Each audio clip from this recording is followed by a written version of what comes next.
From the heart of South Asia to the crossroads of Central Asia, from the turbulent Middle East and North Africa to the power corridors of the West. This is Beyond Borders. I am Omar Khalid, and in the hour that will follow, we'll take you in a world without boundaries and discuss stories that matter in a changing world. We'll begin with the top stories of the day, otherwise known as region lines. President Donald Trump is hosting Prime Minister Shehbaz Sharif at the White House, weeks after both countries reached a trade agreement. Both sides are also expected to discuss matters of mutual interest as well as regional and global situation. After Delhi protests in the Indian state of Manipur, occupied Ladakh region is now witnessing violent demonstrations by locals, posing a serious challenge to the Modi government.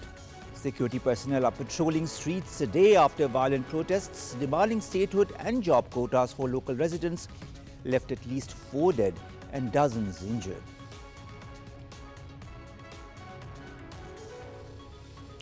And Israel's relentless attacks have killed over 24 Palestinians across Gaza, despite calls for a ceasefire from world leaders at the United Nations General Assembly.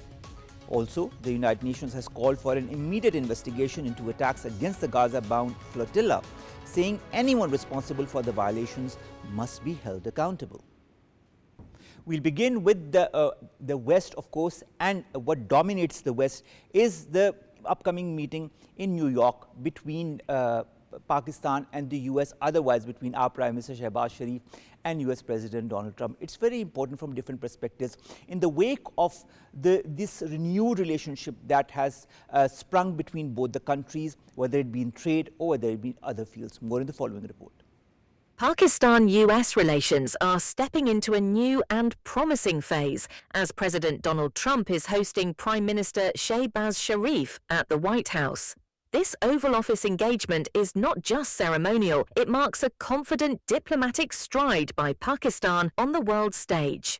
The meeting comes at the high point of the Prime Minister's diplomacy-packed U.S. visit. From his participation at the United Nations General Assembly to engaging world leaders, international financial institutions and the Muslim bloc, Prime Minister Sharif has amplified Pakistan's voice globally with poise. Since President Donald Trump came into power, Pakistan-U.S. ties have been touching new highs, marked by bold engagement, mutual interests and unprecedented strategic clarity. Earlier this year, Field Marshal Asim Munir's high-level meeting with President Trump laid the groundwork for renewed military coordination, particularly in surveillance cooperation and regional access for U.S. aircraft and drones. Under Trump's leadership, Washington has intensified its recognition of Pakistan's critical role in regional stability, counter-terrorism efforts, and global supply chains for critical minerals. The Trump administration's swift acknowledgement of Pakistan's support in dismantling terror networks and its openness to deeper economic collaboration has set the tone for a results-driven partnership. The U.S. also responded positively to Pakistan's push for digital currency positioning Islamabad as a modern, forward-looking partner. This steady rise in bilateral engagement reflects a strategic convergence built on mutual economic aspirations and geopolitical understanding. From counter-terrorism cooperation to tech and trade, the relationship is expanding in both depth and direction. The relationship is indeed expanding between the U.S. and Pakistan in different realms. And of course, the meeting between Prime Minister Shehbaz Sharif and President Donald Trump is going to be another chapter in that very regard. We've been joined by two guests to discuss more on that in the studios. We've been joined by Basit Raza Abbasi Saab. He's a senior analyst. Thank you very much, Basit Saab, to have joined us. And online, we'll be joined by Shazia Malik, international political analyst. Let's begin with Basit Raza Abbasi Saab. This meeting at the White House between Prime Minister Shehbaz Sharif and U.S. President Donald Trump, in your point of view, doesn't it show that Pakistan has now re-emerged as a central player as far as Washington's foreign policy calculus is concerned?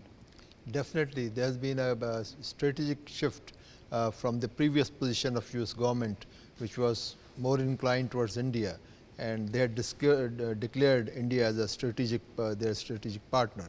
But all that changed after Mark-e-Haq, and ever since there has been a gradual, rather rapid change, rapid shifting of American position as far as their pivot Asia policy is concerned. This seems to be now more focused on Pakistan, and it's different in many ways. We have a long relationship with United States, but that was more of a transactional relationship. All right. It was based on security and fight against terrorism, all that. Not this time. These are not the parameters this time. This time it's the more of an economic engagement and sort of mutual quest for resources. Pakistan wants to sort of take out these minerals and sell them, and America wants to buy them, because in their dynamics, they're actually in the thinking of the new U.S. The President Trump, his MAGA, the slogan, the Make America Great Again. Make America Great Again.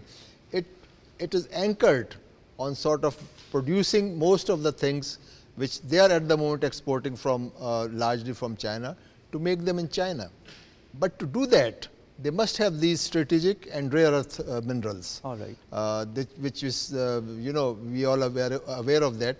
Rare earth minerals are the ones which are used in those.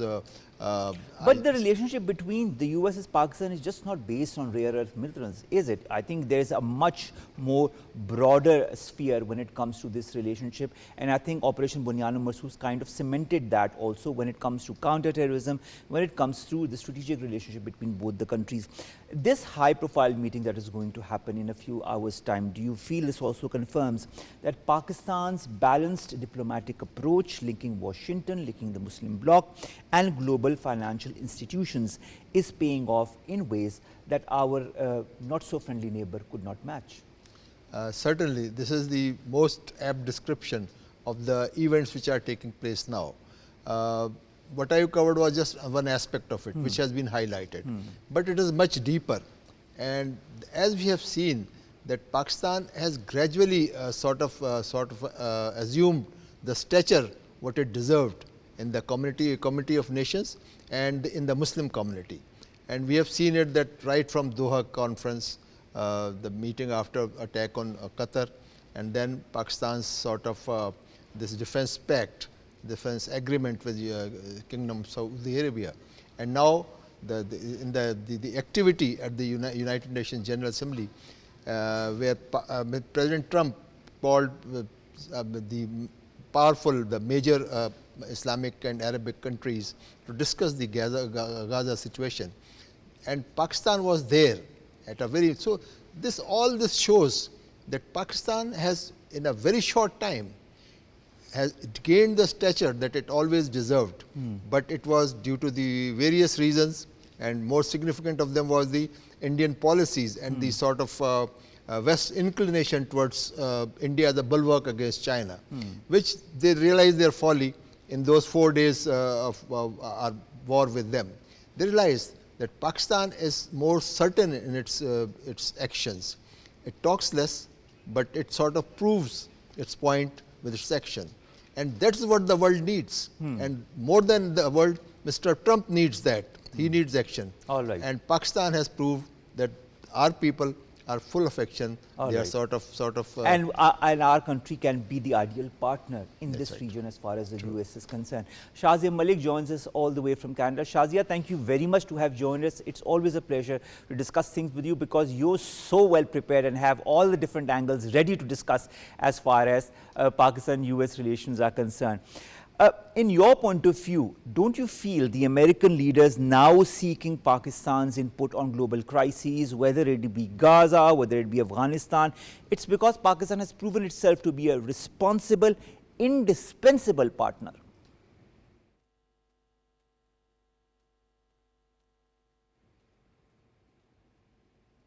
Shazia, can you hear us? Yes, I can hear you. All right. Hello? Did you hear the yes? Did you hear the question that I asked you right now?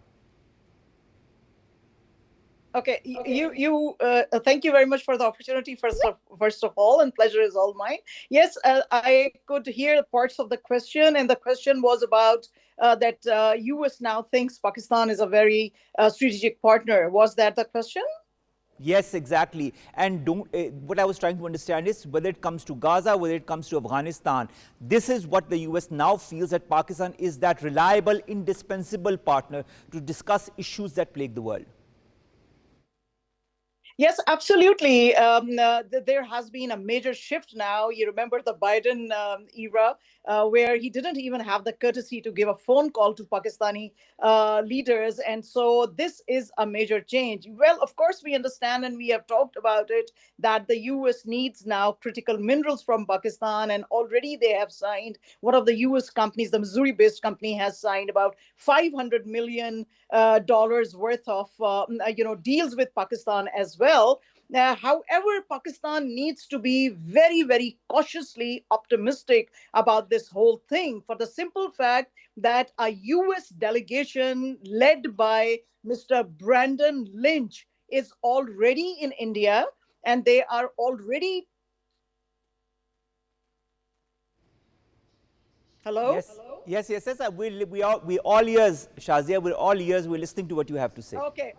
So a U.S. trade delegation is led by Brandon Lynch, that is in India, and they are already talking about the defense deals over there. In fact, 4 billion US dollars worth of defense deals are being signed there. Also, soon the Quad meeting, sometime later this year, is going to take place, where the US officials have already said that they are not going to talk about Kashmir, and they are not really going to talk about the irritants that were spoiling the India US relations. So Pakistan, if it thinks that it's in a good spot now, the main objective of the Prime Minister Shehbaz Sharif should be to tell them who is the bully in the region. Shehbaz Sharif also should quote about just yesterday what happened in New York in the courts over there, where the prosecutors actually have come up with a whole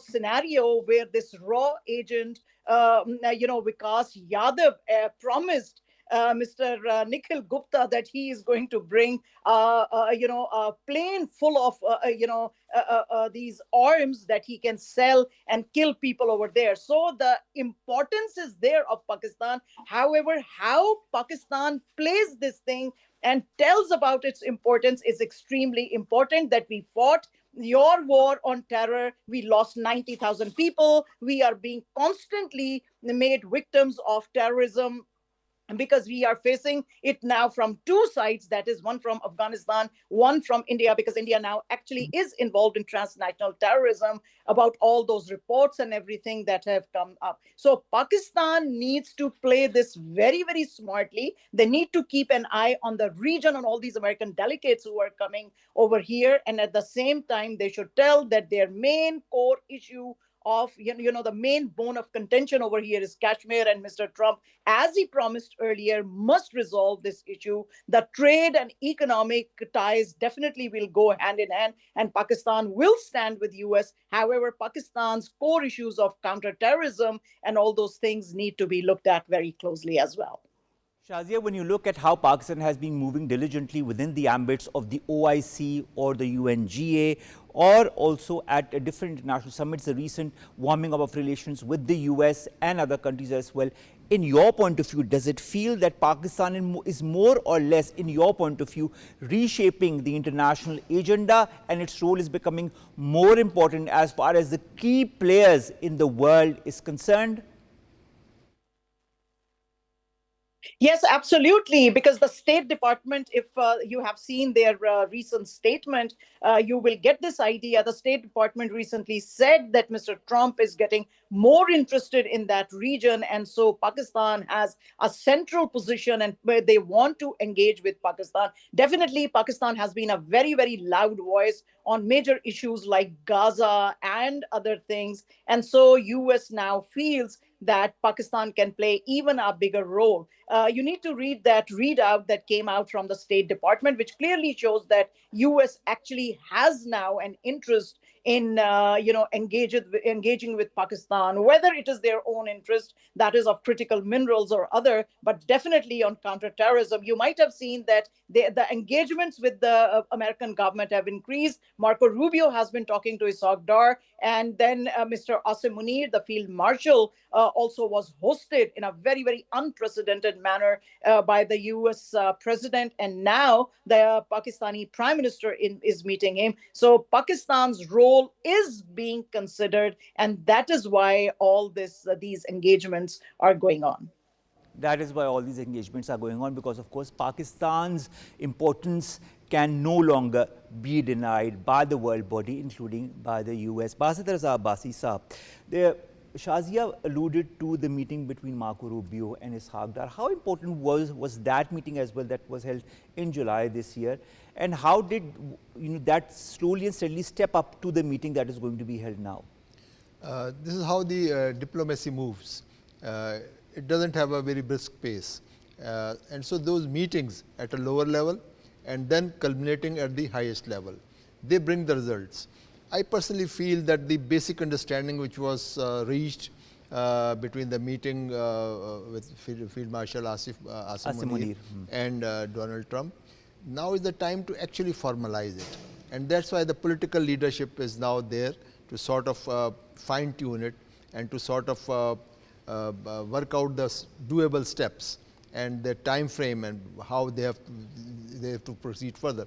Because declaration is one thing, and actually putting it into action is another.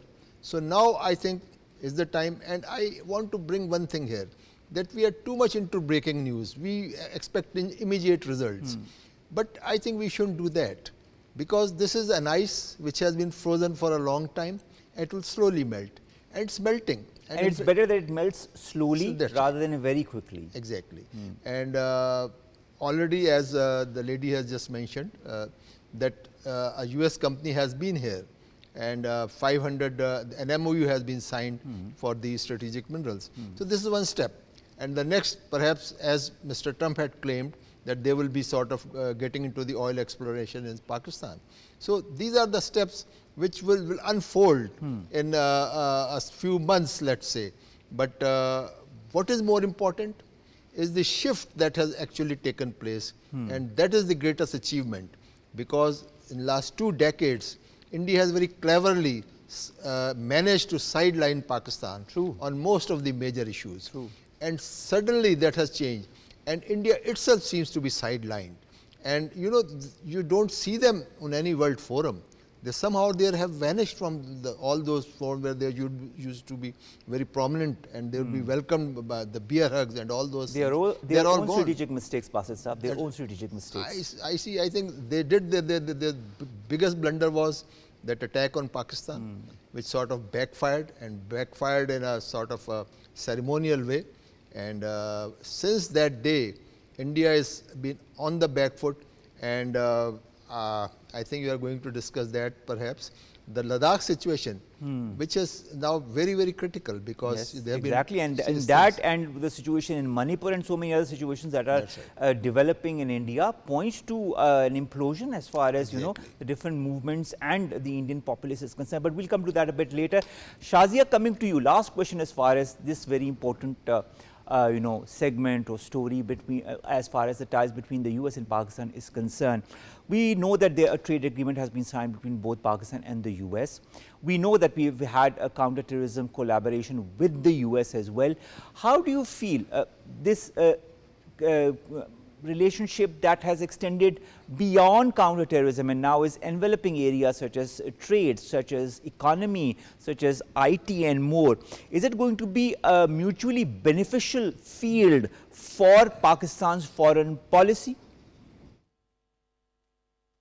Yes, absolutely. This is a very, very important question that you have asked, Omar. And I must say that, yes, U.S. and specifically Mr. Trump is very much interested in now increasing these ties, especially in the realm of cryptocurrency and all that. However, Pakistan now has to, move forward very, very cautiously because in its love with U.S., it should not do things which can annoy its all-weather friend, that is China. However, what they can play is, and what they can tell the US, that like in the past, we brokered a deal between you and China and we better your relationships. We can do the same thing even now. So they have to keep a very close balance between US and China. And with US, of course, if the trade increases, Pakistan definitely is going to benefit tremendously. However, the Chinese interests in Pakistan should not be, should not get a dent. So now it's all about the Pakistan government and the Foreign Office. Now they have to create this very delicate balance between them. Of course, I have heard, and the Pakistan government has said that our relations with U.S. are at are a different, at a different level, and with China they are different. However, if one, slight move can actually annoy China, and I'm sure Pakistan does not want that. So moving forward, they have to look at Pakistan not understands that only our foreign on policy the is based economic on front. neutral relations with both the Chinese and the US side, and that is why Pakistan is treading carefully but very maturely in a balanced way as far as its relations with the US and China is concerned. Thank you very much, Shazia, to have joined us. Till next time. Thank you very much again. That brings us to the end of our first segment. Our second story concerns South Asia.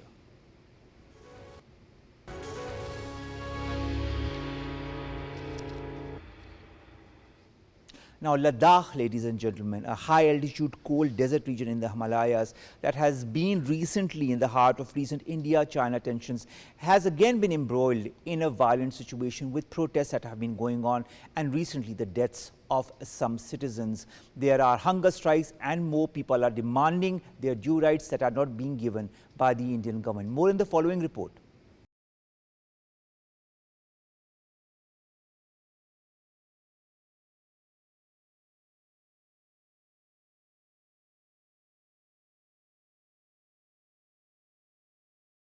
In the Indian, illegally occupied Kashmir's Ladakh region. At least 5 protesters have been killed in clashes between the occupying forces and demonstrators, which highlights the brutal repression faced by the indigenous people. The unrest stems from the Indian government's unilateral 2019 decision to revoke Ladakh's limited autonomy and administer the region directly from New Delhi, disregarding the voices of Kashmiris.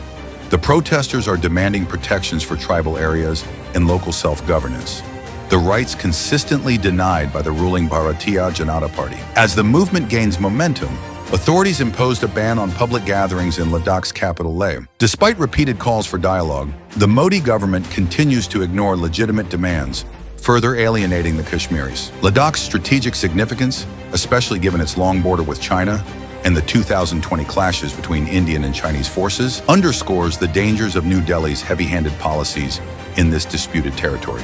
Pakistan stands in solidarity with the oppressed people of Indian illegally occupied Kashmir in their just struggle for autonomy and rights, calling on the international community to recognize the ongoing human rights violations under Indian occupation. To discuss this issue in detail, we continue to be joined by Basit Abbasi Sahab in the studios, but we will also be joined by Mukhtar Baba, who's a journalist joining us all the way from the Indian illegally occupied Jammu and Kashmir. And my first question will be to Mukhtar Baba. Thank you very much to have joined us all the way from the Hill Valley. What's happening in Ladakh, Mukhtar Baba? Why has the Modi government continued to ignore 6 years of peaceful marches and hunger strikes in Ladakh? And now the youth of Ladakh, their blood is being spilled. Why is all of this happening? Thank you for having me here. It is important that we have to understand that what the BJP has promised to the people of Ladakh. It is not for the first time people are on the roads. If you see in last 6 years, the people from the Kargil, they were on the roads, and the people from the Ladakh, they were protesting on the sit-ins. They have for the very what you call long. You will see that the present the bloodiest in the very almost in the 6 years, you will find that the bloodiest protesters in Ladakh, and the reason is that they have promised Sikai to the Ladakhi people, but they betrayed and they feel alienated. And that is the reason that the people, the next generation, if you find that the activists, the social activists, the political activists, they were there on this sit-in for last 15 years, 15 days under the that son of Wangchuk.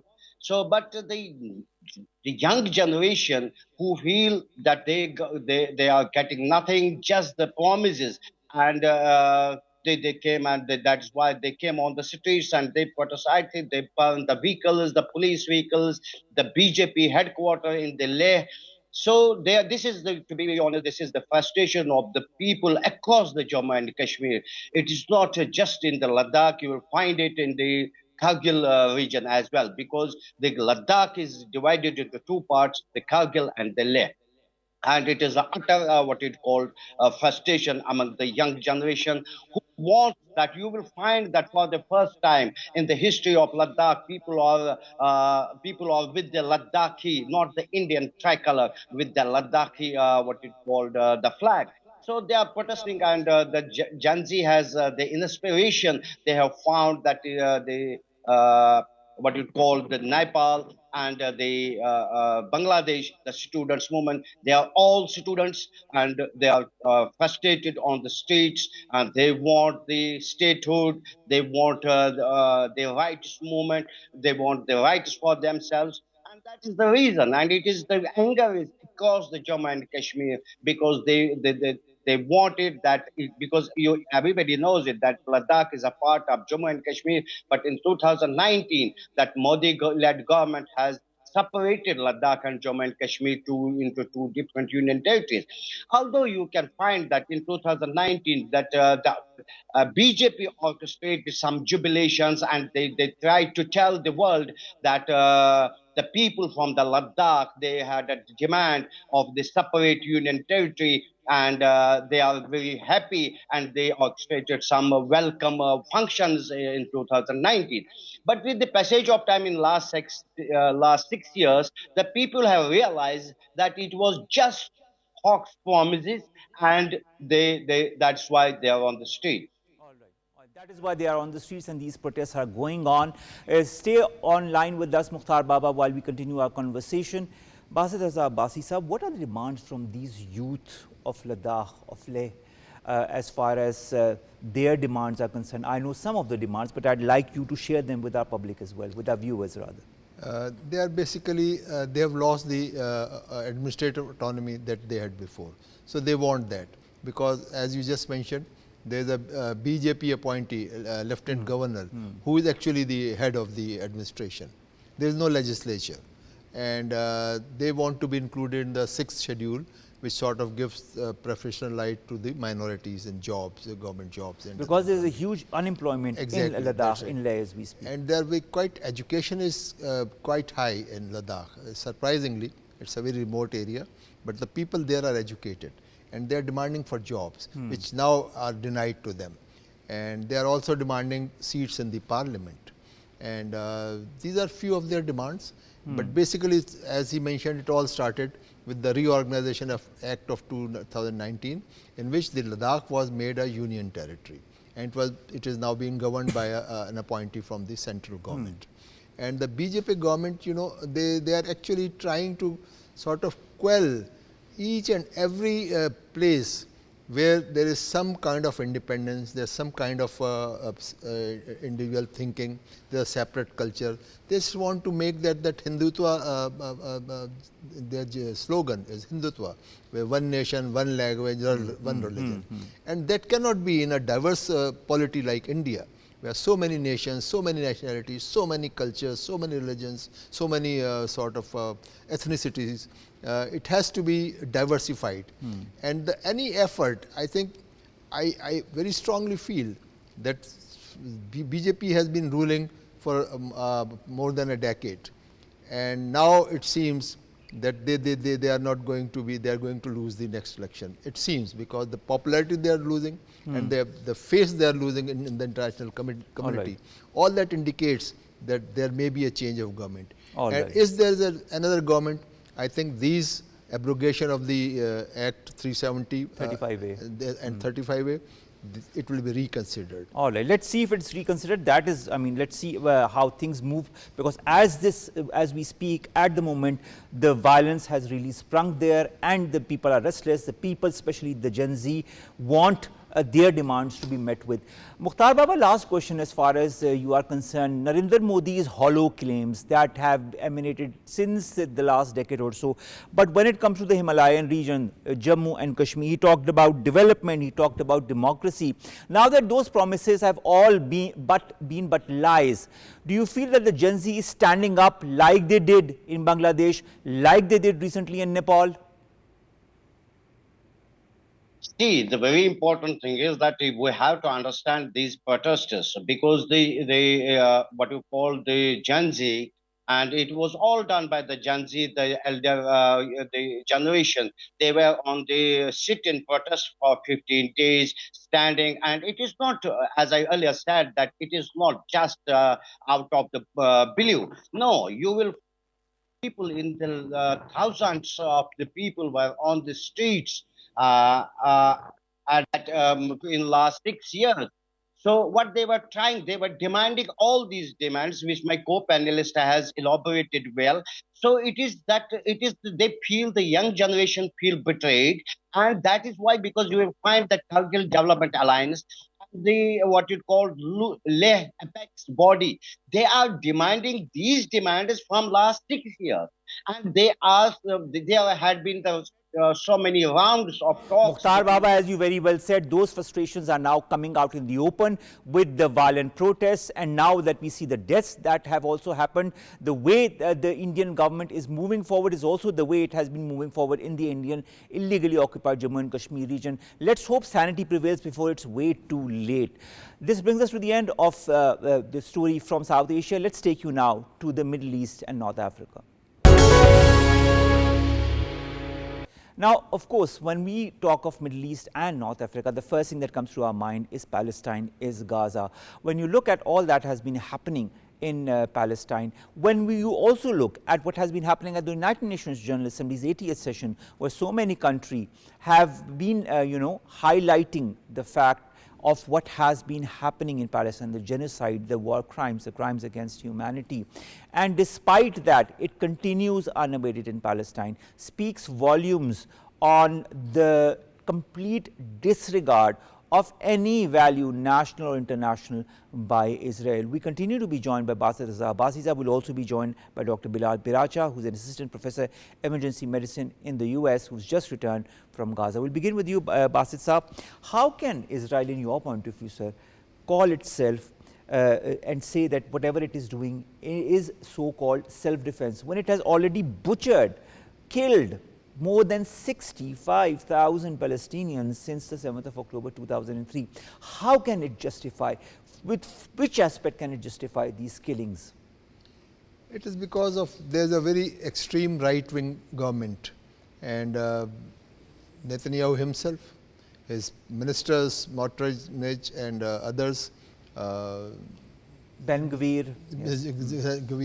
So they are extremists. They want to sort. They have openly declared that they want to annihilate Palestinians. They want the whole territory for themselves.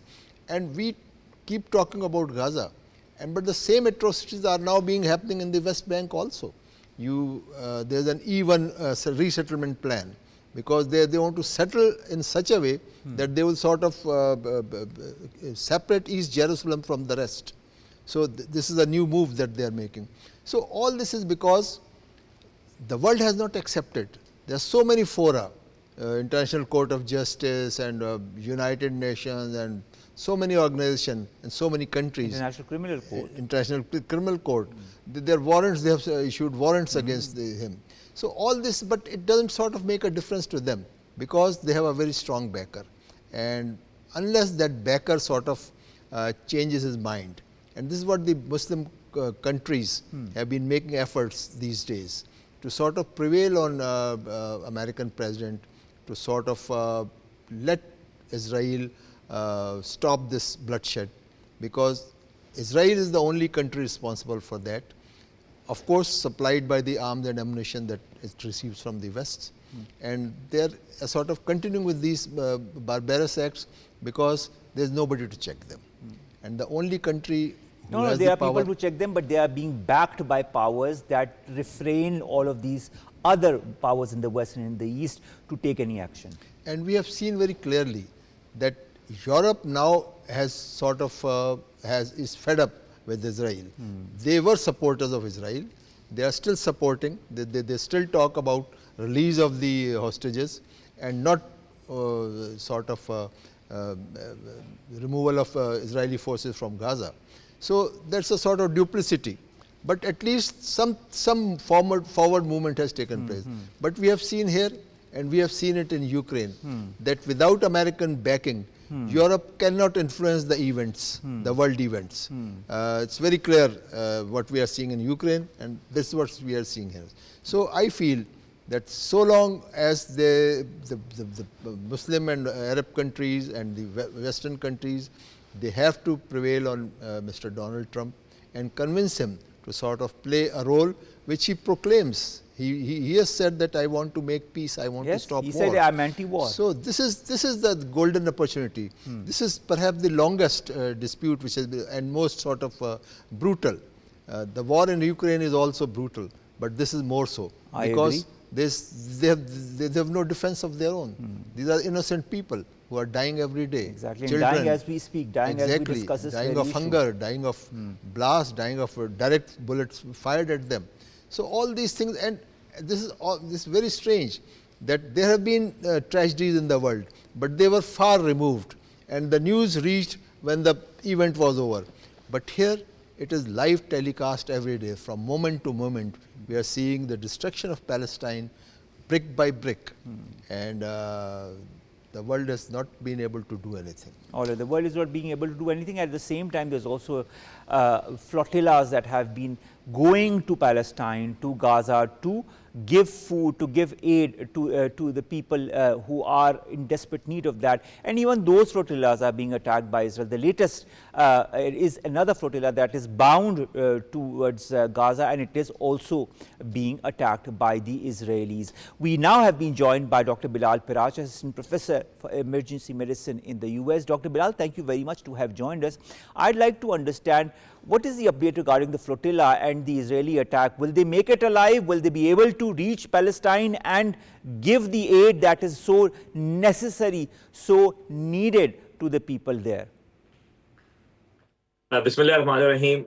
Thank you very much for having me here. It's really an honor to be on Pakistan TV. As we went to Gaza, always told them that Ja min al-Amrika, asli min al-Pakistan, wa dammi Falastini, where it means that we have come from United States, but we are originally from Pakistan, and our blood is Palestinian. And that was always a sign of joy and pride on their faces whenever the name of Pakistan came up. Talking about flotilla, at this point, I just talked to Senator Mushtaq Ahmed Khan, who is the only Pakistani now left on flotilla, because there were a couple of more who got dropped because they could not get the place on there, or one of the ships got deactivated, broken down, so that only also the Pakistani members of the flotilla were left behind. So only Senator Mushtaq is now representing Pakistan in the flotilla. This is the strongest, one of the strongest moves by the international community to show solidarity to Gaza, to stand up for Gaza, which is blocked completely, and hunger is in the worst way possible. I was just there in July, and I still remember the words of a nurse talking to him when he said that we come from home hungry, we will go back hungry, our kids are hungry at home, and we will know what will happen to us. And then he said few words which still haunt me today. He said, give us food and then kill us. give us food and then kill us.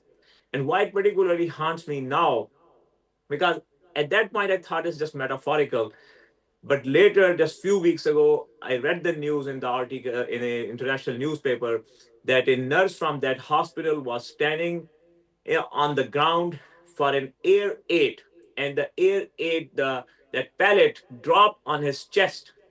He was father of the 4 kids, standing there You know, for the situation is, as you are explaining to us, is extremely dire. And now that the UNGA is also getting together, countries from the world are there, so will Benjamin Netanyahu. It is time to exert the necessary pressure to make that change for this to end once and for all. Thank you very much, Dr. Bilal Piracha, to have joined us. Thank you very much, Basit Abbasi sahab, to have joined us. Ladies and gentlemen, this brings us to the end of today's Beyond Borders. It's the last show of the week. We'll see you, inshallah, on Monday with stories that matter to you, that matter to us. Stories that we need to decipher and do the needful so that change can come. Allah Hafiz.